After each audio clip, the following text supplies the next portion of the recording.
Bryce Love runs for 263 yards to lead Stanford past UCLA. Bryce Love rushed for a career-high 263 yards and a touchdown to pad his conference-leading total. Third-string quarterback KJ Costello came off the bench and threw for 2 touchdowns and ran for another as Stanford beat UCLA 58-34 on Saturday. Cameron Scarlett scored 3 touchdowns and Jet Toner kicked 3 field goals to help the Cardinal 1-1 Pac-12 2-2 win their 10th straight over the Bruins after losing starting quarterback Keller Chryst to an injury in the first quarter. Ryan Burns replaced Chryst for 1 series and made 2 other brief appearances, but it was Costello who directed Stanford's offense most of the night. The redshirt sophomore had a 9-yard touchdown run in the first half, then had scoring throws of 15 yards and 3 yards in the second half, the first 2 of Costello's career. Costello finished 13 of 19 for 123 yards to outduel UCLA's Josh Rosen, the nation's leading passer going in. Rosen got off to a sluggish start and was uneven much of the night for the Bruins, 0-1, 2-2. He completed 40 of 60 throws for 480 yards with 2 interceptions and 3 touchdowns, although 2 of the TDs came in the second half, when Stanford was comfortably ahead.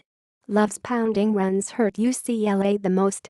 The Pac-12's leading rusher averaged nearly 175 yards in his first 3 games and easily eclipsed that against the Bruins. Love would have topped the 300-yard mark, but a holding penalty negated his 48-yard touchdown run in the fourth quarter. Stanford got plenty of help from its defense and special teams. The Cardinal forced 4 turnovers and blocked a field goal. Chryst was knocked out of the game after getting tackled between a pair of UCLA defenders while running on a quarterback keeper. The takeaway: UCLA. A year ago the Bruins had Stanford on the ropes most of the game before allowing 13 points over the final 24 seconds. It wasn't that close this time, primarily because UCLA's defense continued to give up big plays both against the run and through the air.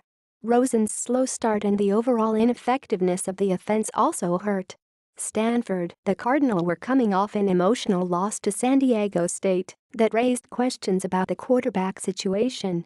There is still an issue there now, but it's a more optimistic one after the night Costello had. Credit Stanford's defense with keeping Rosen off balance by mixing up the coverages and varying their blitzes to keep the UCLA quarterback from getting comfortable in the pocket. Up next, UCLA. The Bruins return home to host Colorado on Saturday night. Stanford. The Cardinal take on Arizona State next weekend.